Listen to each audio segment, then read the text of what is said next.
Captain Kim Tae-ho stood on the bridge of the Earth ship New Dawn, watching the massive alien vessel approach through the main viewing screen. The alien ship was 3 times larger than any human spacecraft ever built. Its dark metal hull seemed to absorb light rather than reflect it, and strange symbols glowed along its sides in colors that hurt to look at directly.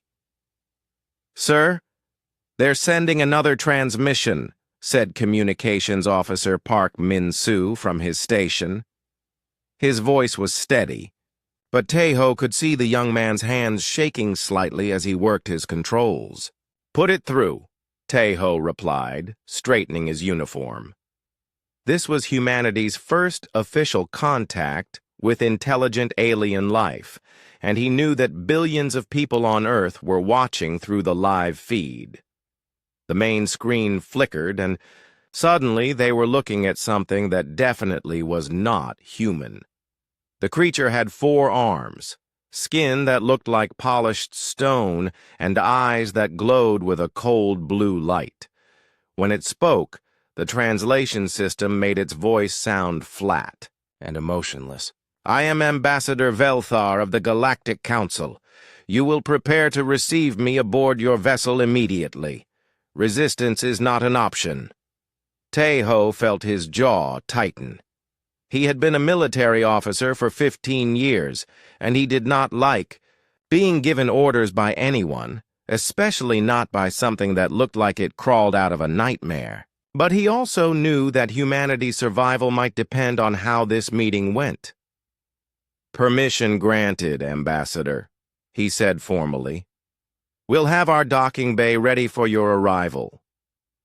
20 minutes later, Tae-ho stood in the docking bay with Dr. Park So-jin, Earth's top expert on alien life, and Admiral Lee Dong-min, who had flown up from Earth specifically for this meeting. The alien shuttle that came from the larger ship was sleek and silent, landing without making any sound at all.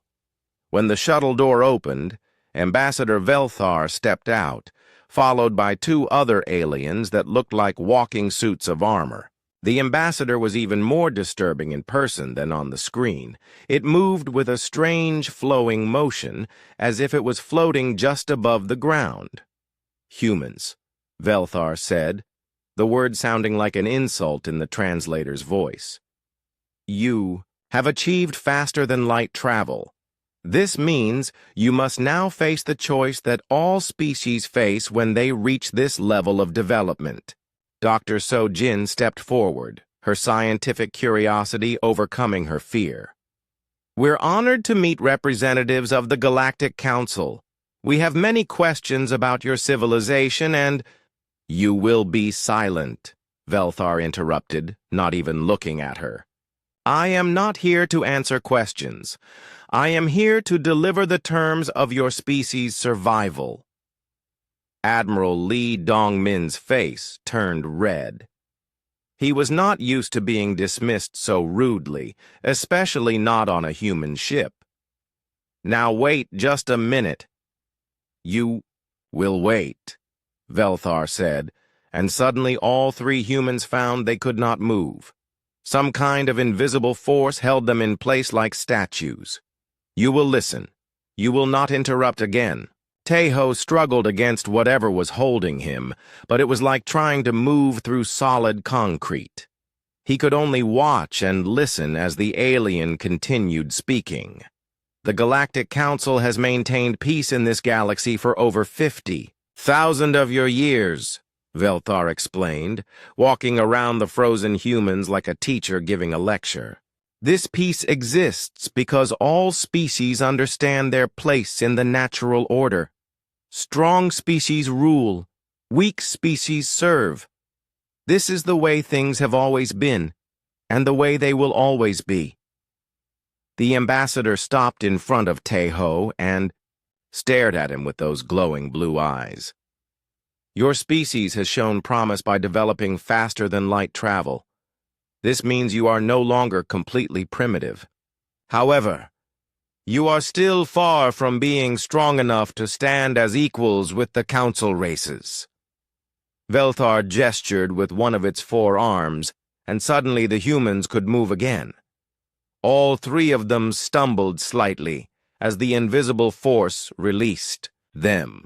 Therefore, the ambassador continued, you will become a tributary species. You will provide the Council with 30% of your planet's resources each year. You will also provide 10% of your population to serve as workers in Council facilities throughout the galaxy. In return, your species will be allowed to continue existing. Dr. So-Jin found her voice first. 10% of our population? That's over 800 million people. The number is irrelevant, Velthar replied. They will be well cared for and will serve useful purposes. Many tributary species consider it an honor to contribute to the greater galactic civilization. And if we refuse? Admiral Li Dongmin asked, though Tae-ho could tell the older man already knew the answer. Velthar's mouth opened in what might have been a smile, showing rows of sharp, crystalline teeth. No species has ever been foolish enough to refuse. But if you were to do so, your planet would be sterilized from orbit within 1 standard day. Your species would cease to exist, and your world would be given to a more deserving race. The alien reached into a pouch on its belt and pulled out a small, glowing device. It placed the device on a nearby table, where it projected a 3-dimensional image of space. The image showed hundreds of star systems, each marked with different colored symbols. The red symbols mark species that chose unwisely, Velthar explained. As you can see, there are not very many of them. Most species are intelligent enough to recognize the benefits of joining galactic civilization peacefully. Tae-ho looked at the projection and felt a chill run down his spine. There were thousands of yellow and green symbols, but only a handful of red ones scattered throughout the galaxy. You have 30 standard galactic days to make your decision, Velthar announced, picking up the device and returning it to its pouch. I will return at that time for your answer. I suggest you use this time wisely to convince your leaders to choose survival over pointless pride. The ambassador turned to leave, then paused and looked back at them. Oh, and do not attempt to leave your solar system during this time. Any human vessel that tries to do so will be destroyed immediately. We would not want you to do anything unwise. With that, Velthar and its guards returned to their shuttle and departed, leaving the 3 humans standing alone in the docking bay. For several long moments, nobody spoke. Finally, Dr. So-Jin broke the silence. We need to contact Earth immediately, she said, her voice barely above a whisper. The leaders need to know what we're facing. Admiral Li Dongmin nodded grimly. 800 million people, he muttered. They want 800 million of our people as slaves. Captain Tae-ho continued staring at the spot where the alien shuttle had been. Something about Velthar's absolute confidence bothered him. The ambassador had spoken as if humanity's submission was already guaranteed, as if the choice was just a formality. Send the message to Earth, he told Park Min-soo. Tell them we need an emergency session of the Global Council, and tell them— He paused, thinking about the ambassador's cold, glowing eyes.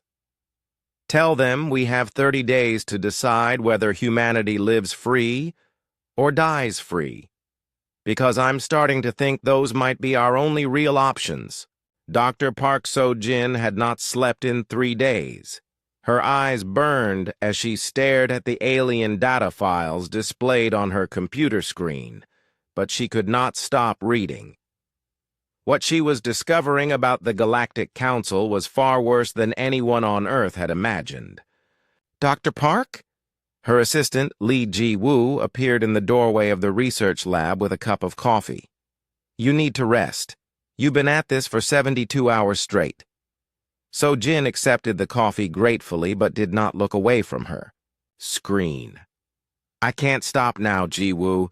Every file I open reveals something more terrible about what we're dealing with. When Ambassador Velthar had departed 3 days ago, he had left behind what he called educational materials for humanity to study.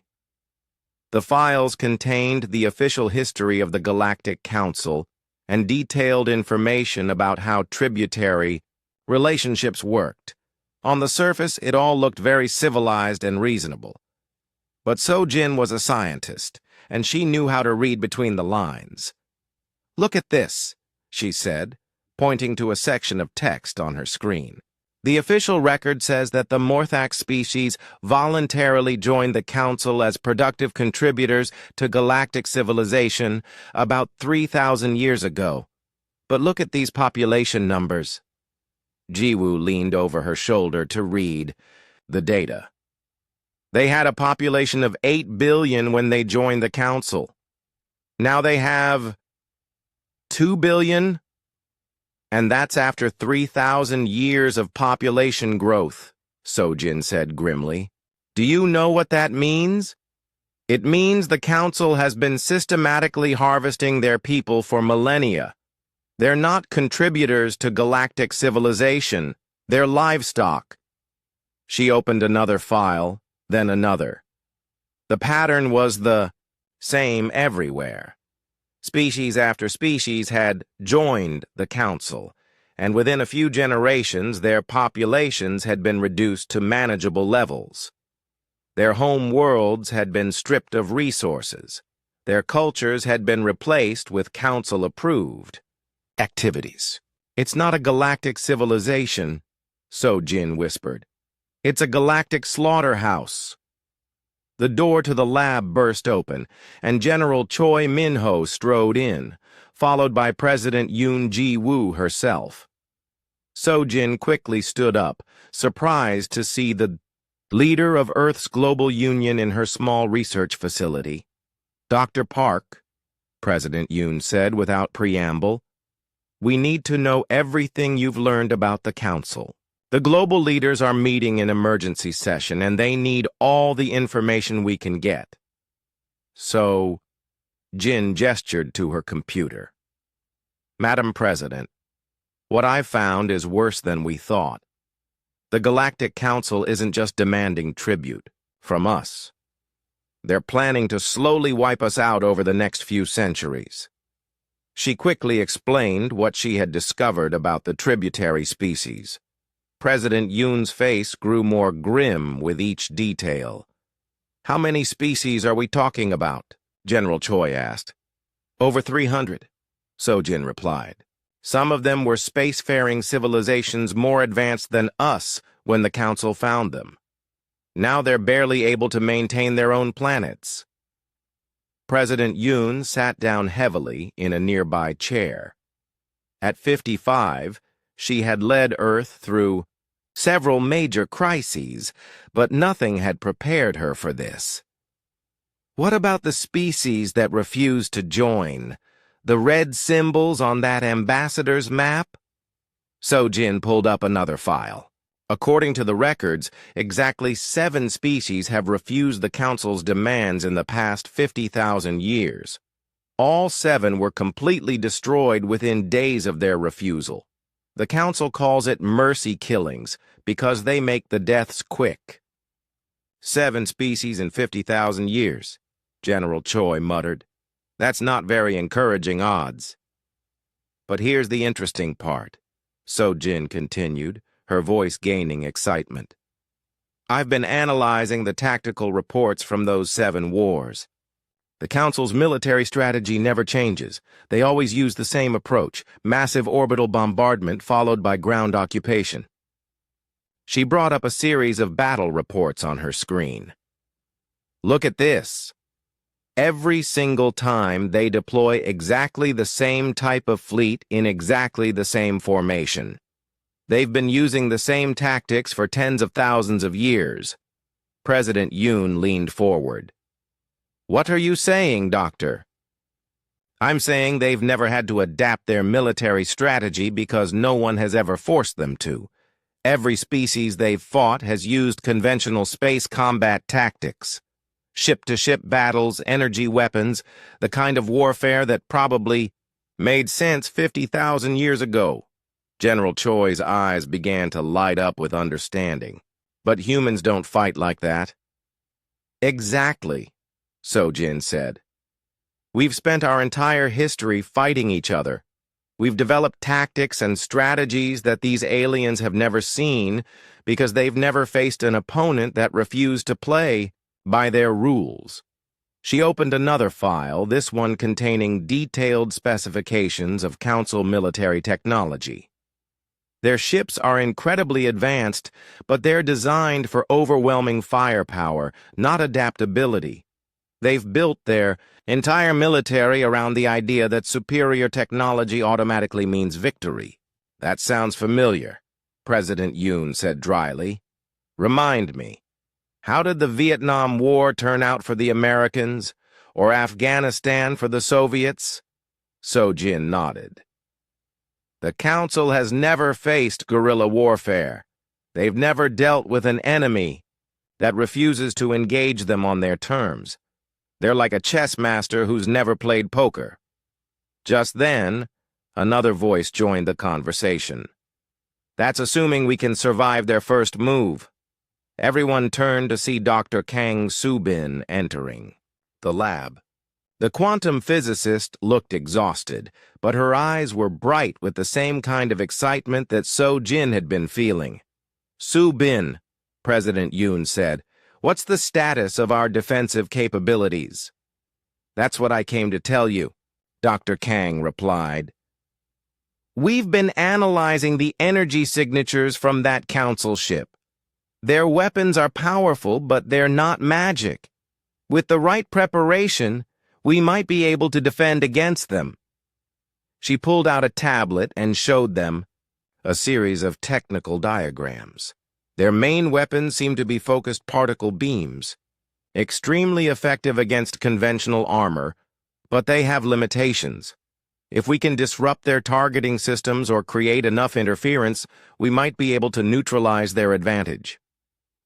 General Choi studied the diagrams. What would we need?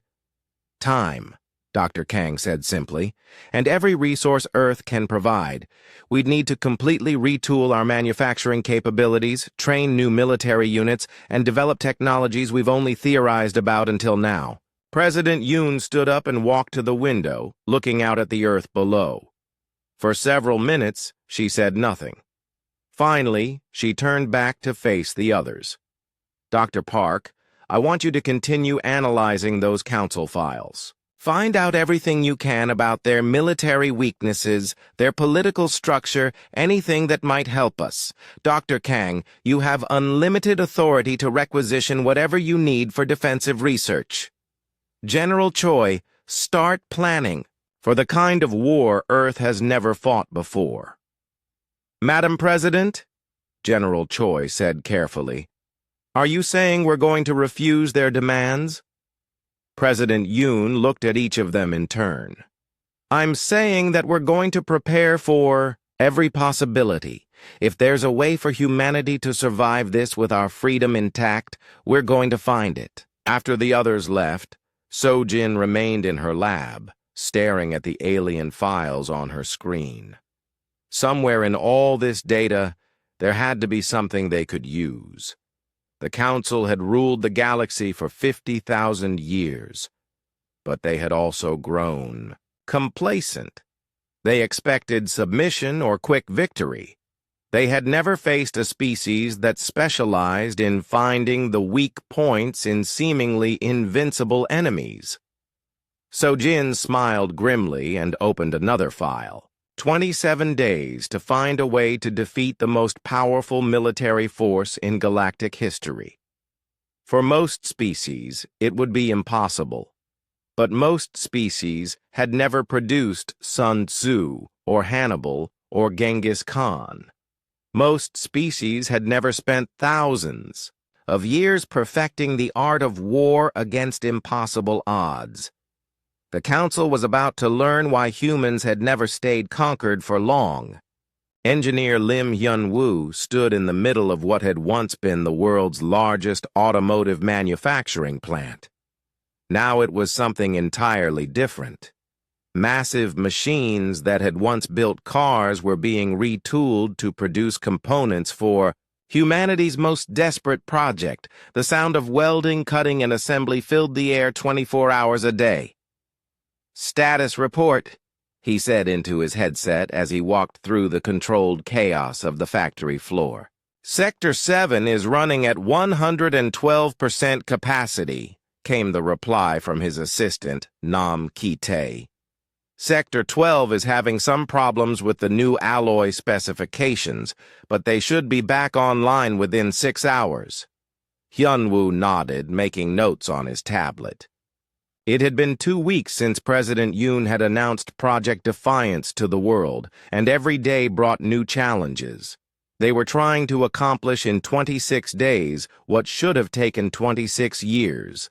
Every major manufacturing facility on Earth had been converted to military production. Car factories now built spacecraft components. Electronics plants produced targeting systems and communication arrays.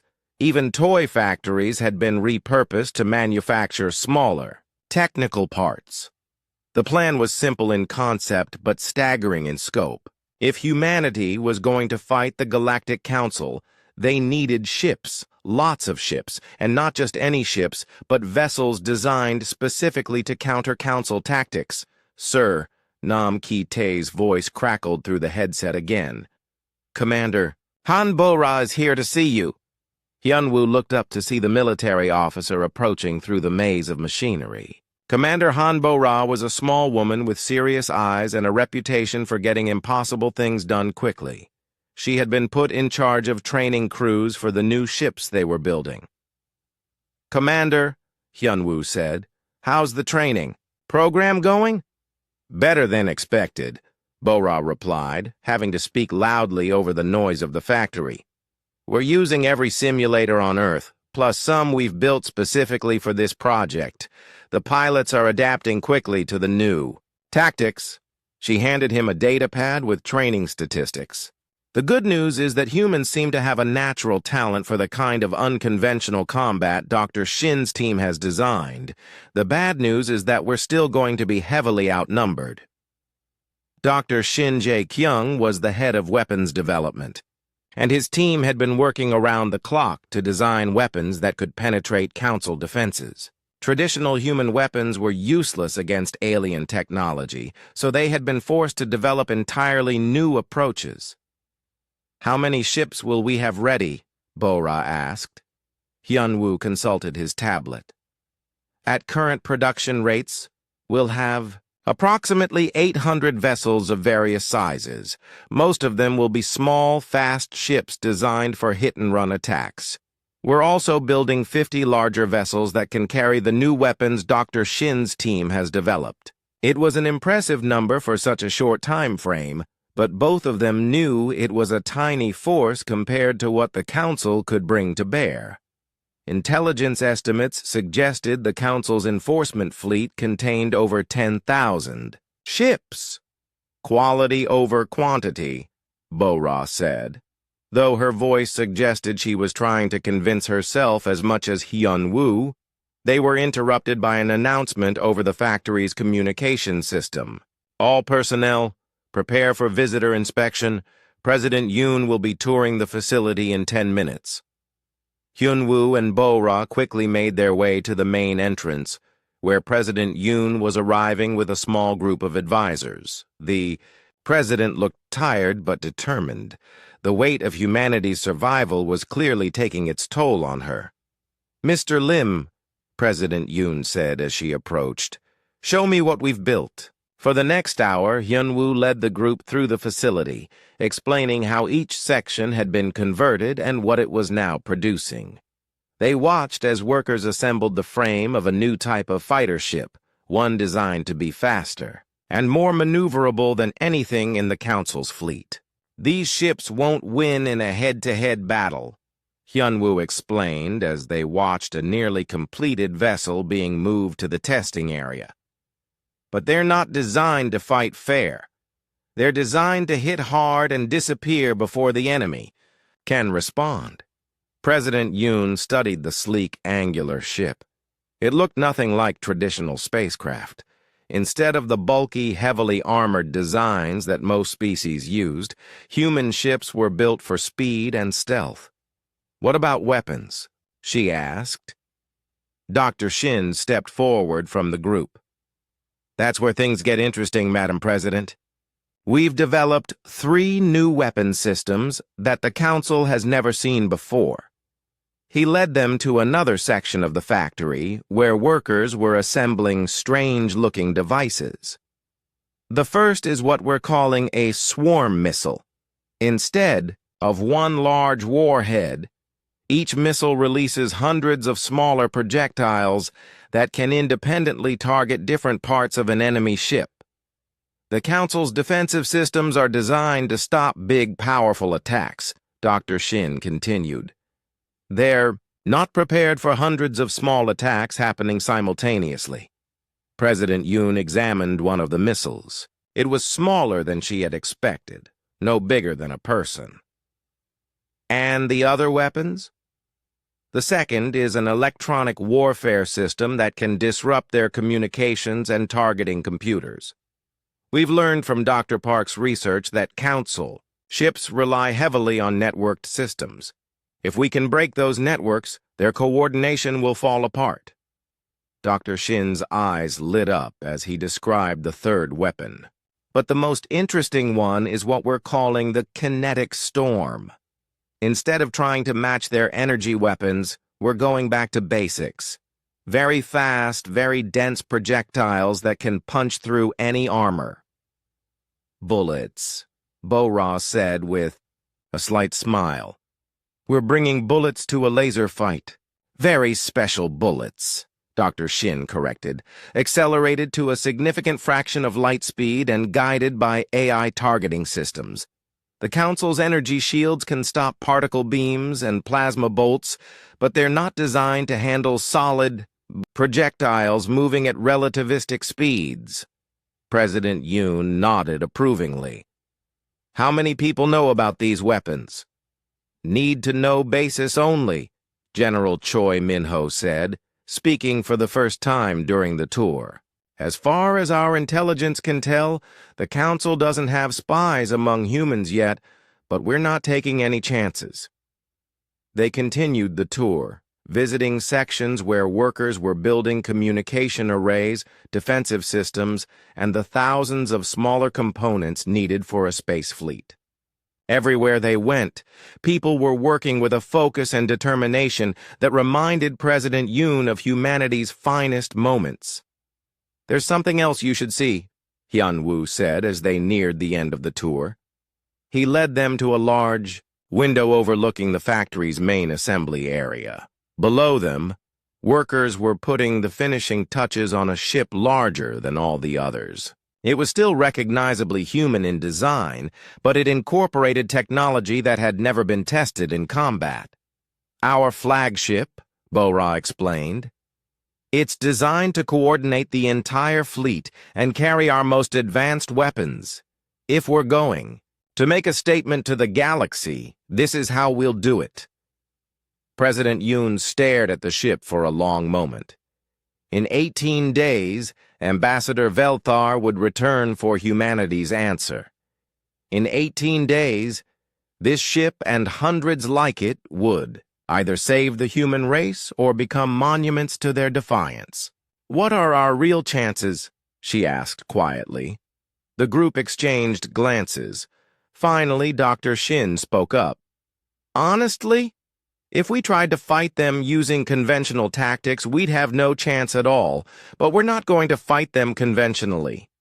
The Palfia Council has ruled the galaxy for 50,000 years, General Choi added. They've never lost because they've never faced an enemy that refused to play by their rules. They expect either immediate surrender or traditional space combat. What they're going to get instead is something completely different, Bo-Ra said. They're going to face the combined military traditions of every human culture that ever existed. Roman tactics, Mongol mobility, American innovation, Korean determination. President Yoon smiled grimly. And if we lose? Then we lose fighting, Hyunwoo said simply. And maybe that's enough. Maybe the next species the Council finds will see what happened to us and decide they'd rather die free than live as slaves. President Yoon nodded and turned back to watch the workers below. 18 days to finish preparing for the most important battle in human history. 18 days to prove that some things were worth fighting for, no matter what the odds. In the distance, she could see other factories working just as frantically, other teams of humans refusing to accept the impossible. They might not win, but they would show the galaxy that humanity would not go quietly into the night. Ambassador Velthar was expecting an answer in 18 days. President Yoon planned to give him one he would never forget. Fleet Admiral Park Woo-jin stood on the bridge of humanity's flagship, the Indomitable, and watched as the largest military force in galactic history emerged from faster-than-light travel at the edge of Earth's solar system.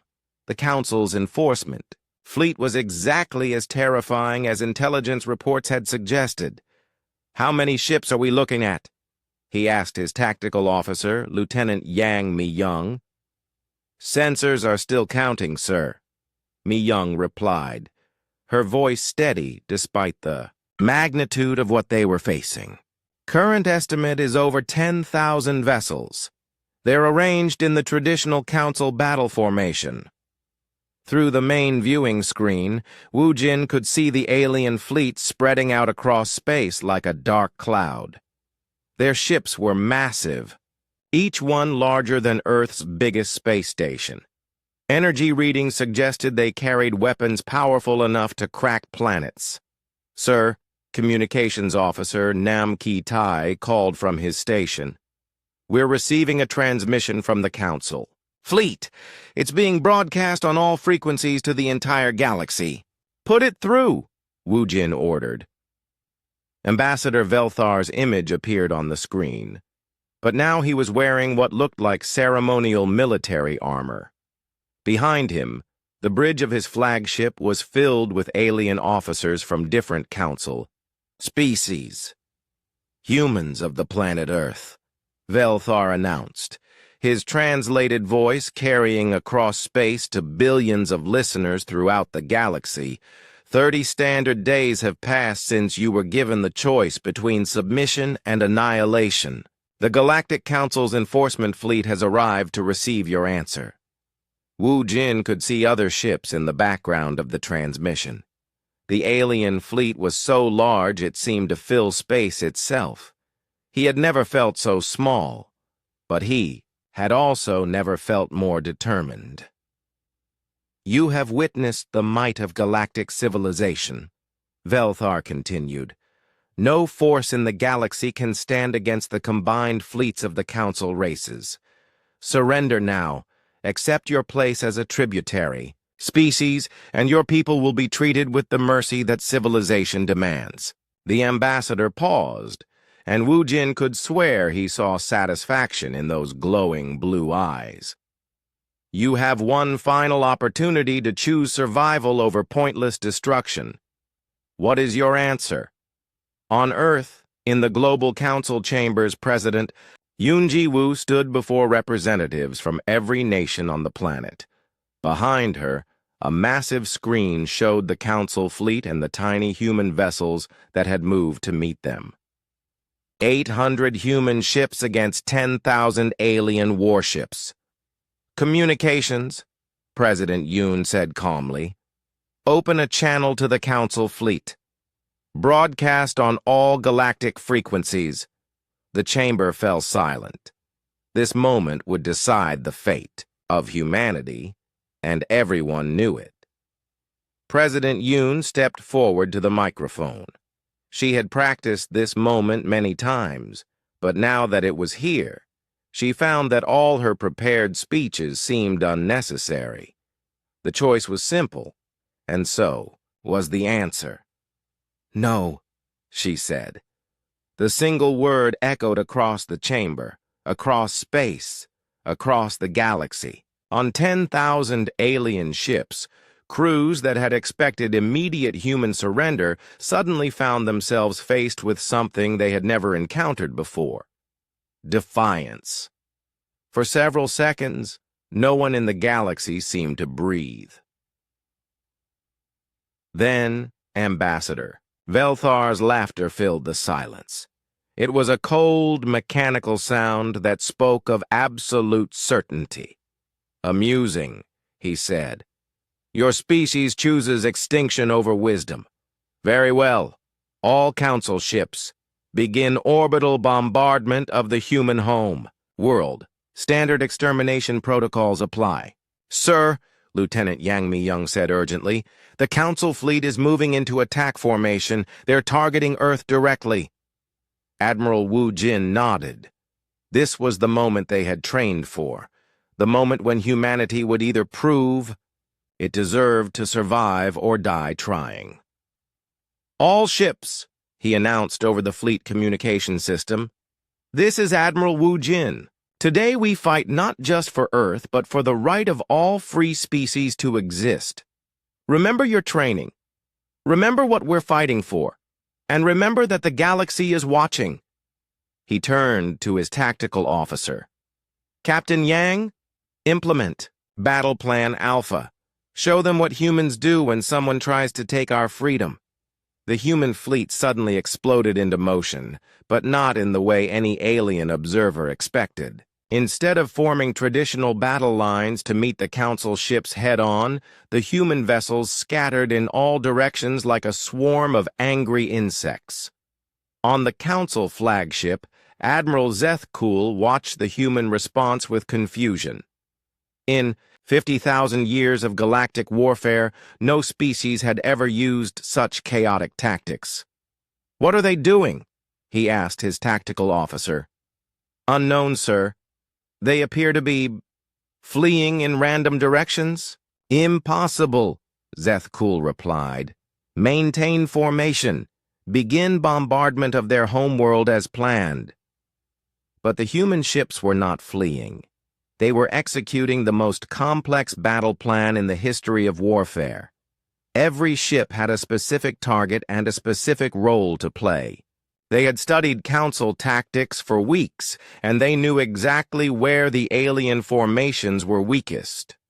The first wave of human ships streaked past the Council's outer perimeter so fast that the alien tracking systems could barely follow them. These were the smallest vessels in the human fleet, little more than engines strapped to weapons, but they carried Dr. Shin's electronic warfare systems.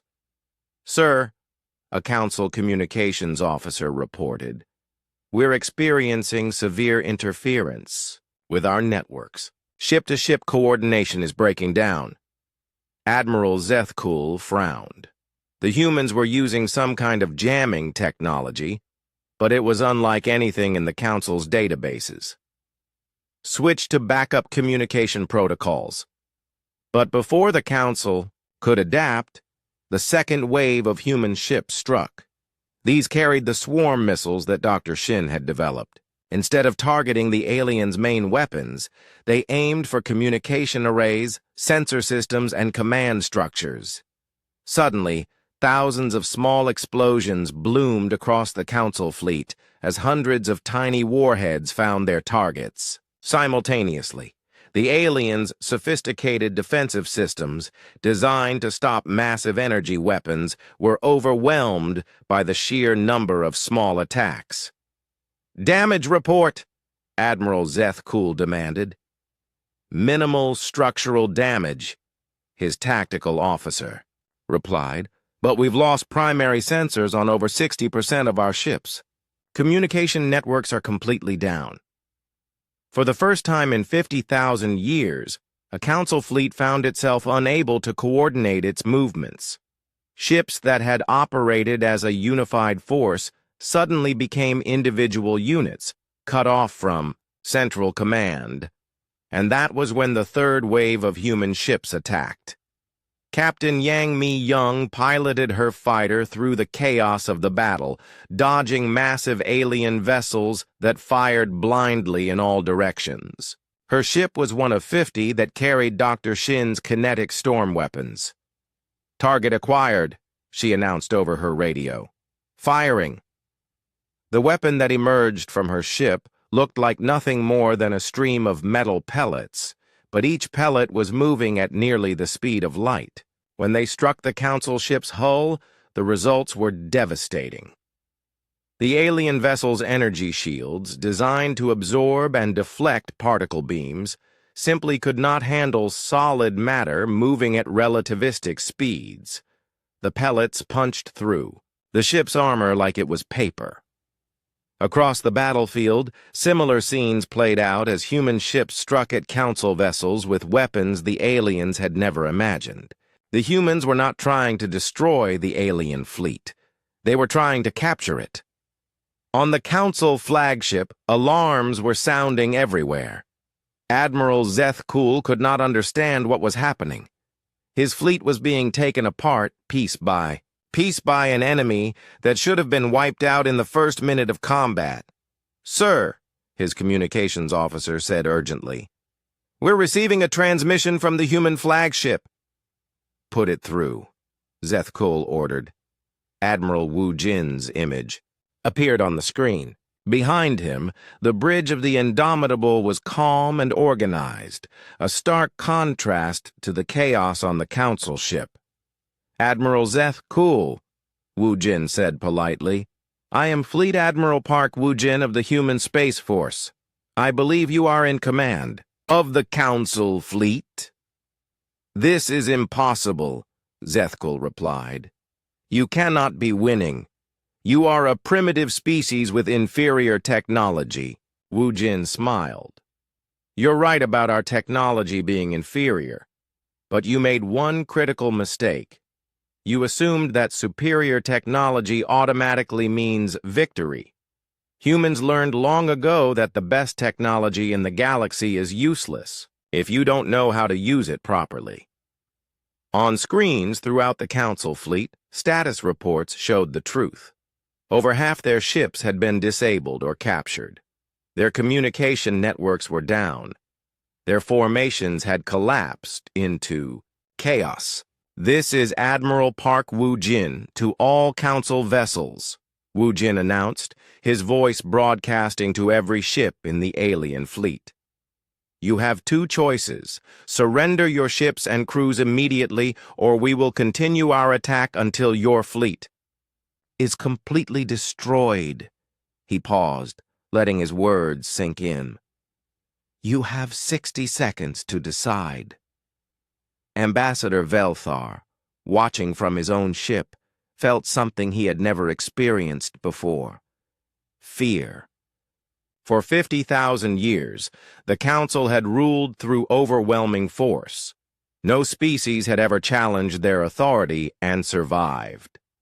But now, in the space of less than an hour, a supposedly primitive species had turned the most powerful fleet in galactic history into a scattered, broken force. Admiral Kim Hya-jin stood in the command center of the captured Council flagship, watching as the last pockets of alien resistance surrendered across the solar system. It had been 6 hours since the battle began, and what should have been humanity's extinction had become the greatest military victory in galactic history. "Status report," she ordered, as she surveyed the alien bridge that was now under human control. Captain Lee Sung-ho, who had led the boarding party that captured the flagship, consulted his tablet. "We now control approximately 8,000 Council vessels. The remaining 2,000 either surrendered or were destroyed when their crews refused to give up." Hye-jin nodded, still barely believing what they had accomplished. Around her, human technicians were working alongside alien prisoners to understand the Council's technology. Many of the aliens seemed to be in shock, unable to comprehend how their invincible fleet had been defeated by a species they considered primitive.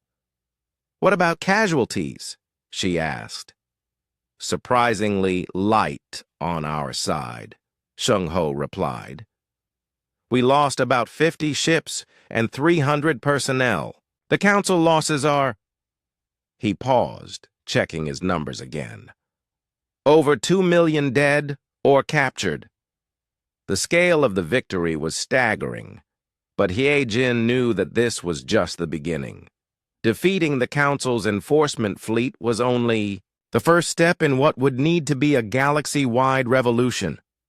Captain, she said, start organizing the alien crews.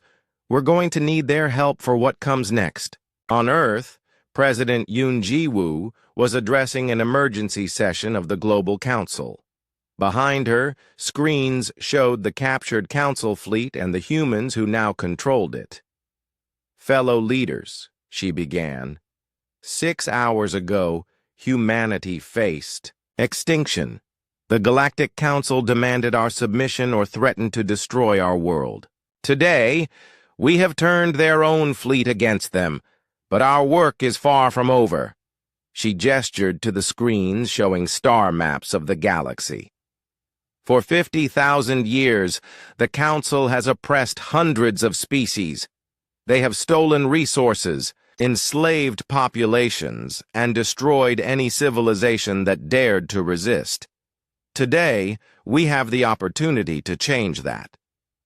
The president's aide, Dr. Kong Subin, stepped forward with a data tablet. Our analysis of the Council's networks has revealed the locations of all tributary species. We now have detailed information about every oppressed civilization in the galaxy. What are you proposing? Asked the representative from the European. Federation President Yoon's expression grew determined. We're going to liberate them. All of them. The session erupted in excited murmurs.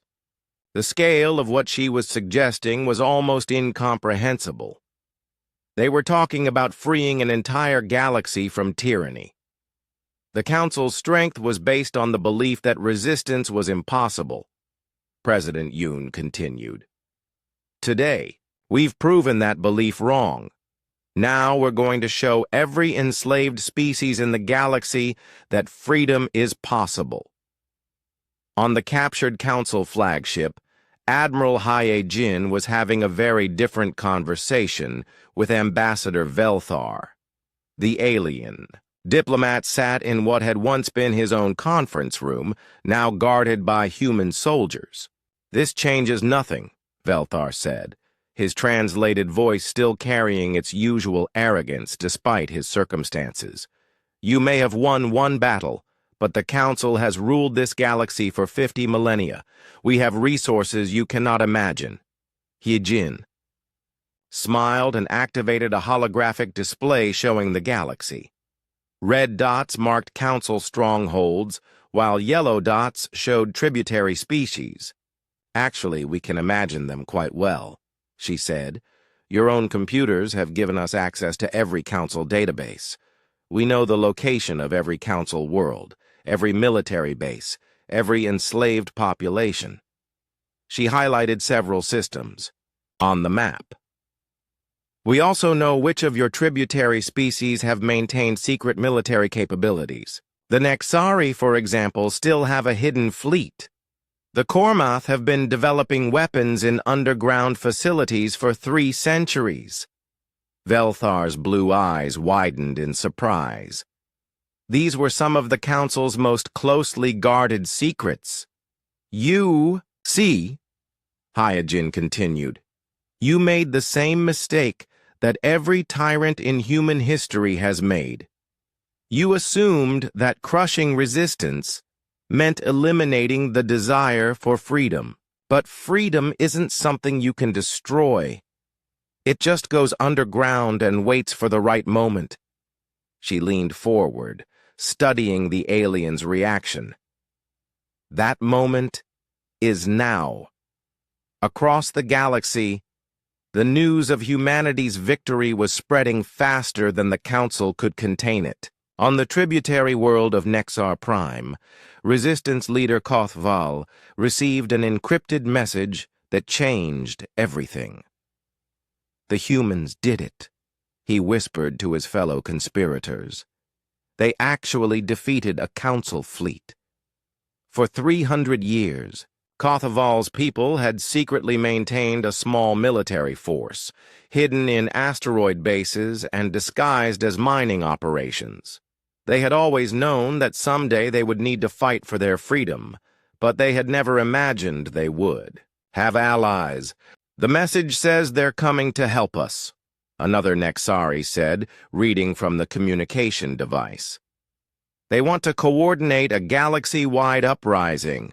Similar scenes were playing out on tributary worlds throughout the galaxy. Species that had been enslaved for millennia suddenly saw hope for the first time in generations. Back on Earth, President Yoon was preparing for the most ambitious military operation in galactic history. The main conference room of the Global Council had been converted into a war room, with star charts covering every wall. The plan is simple in concept, General Choi Min-ho explained to the assembled military leaders. We use the captured Council ships to reach the tributary worlds before the Council can organize a response. We provide weapons and training to the local resistance movements, then coordinate simultaneous uprisings across the galaxy. How many worlds are we talking about? Asked Admiral Wu Jin.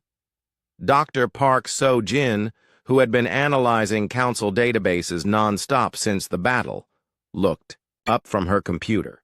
347 tributary worlds, plus dozens of Council administrative centers. If we can coordinate the uprisings properly, we can overwhelm their ability to respond. The key is timing, President Yoon added. The Council's power is based on their ability to crush resistance quickly before it can spread, but if rebellions break out simultaneously across the galaxy, they won't have enough forces to stop them all. Captain Yang Mi-young, who had been promoted after her performance in the battle, raised her hand. What about the species that don't want to fight? Some of them might prefer the security of Council rule to the uncertainty of freedom. It was a good question, and one that President Yoon had been considering. We offer them the choice, she said simply. That's what makes us different from the Council. We don't force anyone to be free, but we make sure they know that freedom is an option. 3 months later, Admiral Hae-jin stood on the bridge of a liberated Council dreadnought as it approached the Council's capital world. Behind her, a fleet of over 3,000 ships followed, crewed by humans and newly freed species from across the galaxy. The galaxy-wide uprising had succeeded beyond their wildest hopes. World after world had thrown off Council rule, often with minimal fighting as local populations overwhelmed their oppressors. The Council's military forces, spread thin across hundreds of systems, had been unable to respond effectively to the coordinated rebellions. Sir, Captain Sung-ho reported, we're receiving a transmission from the Council capital. They're requesting terms for surrender. Hee-jin smiled. The mighty Galactic Council, rulers of the galaxy for 50,000 years, were asking for mercy from the species they had tried to exterminate just 3 months ago. Put them through, she ordered. The main screen showed a council chamber filled with representatives from the 12 founding species. They looked defeated, their arrogance replaced by fear and desperation. Humans, one of them said, we are prepared to discuss terms for ending this conflict. The Council is willing to grant your species full membership and significant territorial concessions in exchange for peace. Hae-jin exchanged glances with her human and alien officers. After everything the Council had done, they still didn't understand what this war had really been about. I'm afraid you misunderstand, she said calmly. This isn't a territorial dispute, and we're not interested in joining your Council. This is about freedom for every species in the galaxy. She gestured to the diverse crew around her. "We're not here to replace your tyranny with our own. We're here to end tyranny entirely." The council representatives looked confused. "What are your terms?" one of them asked. "Complete dissolution of the Galactic Council," He-Jin replied without hesitation. "Full independence for all former tributary species, reparations to be paid to the worlds you've exploited, and trials for those responsible for genocide and enslavement." "Impossible," another council member protested. "Without central authority, the galaxy will descend into chaos." He-Jin smiled. "Maybe. Or maybe free species will find ways to cooperate that tyrannical empires never could. We're willing to find out." 6 months later, President Yoon stood before the newly formed Galactic Alliance, an organization that included representatives from over 400 free worlds. The meeting was being held on a neutral world, in a chamber designed to accommodate the dozens of different species that now participated as equals.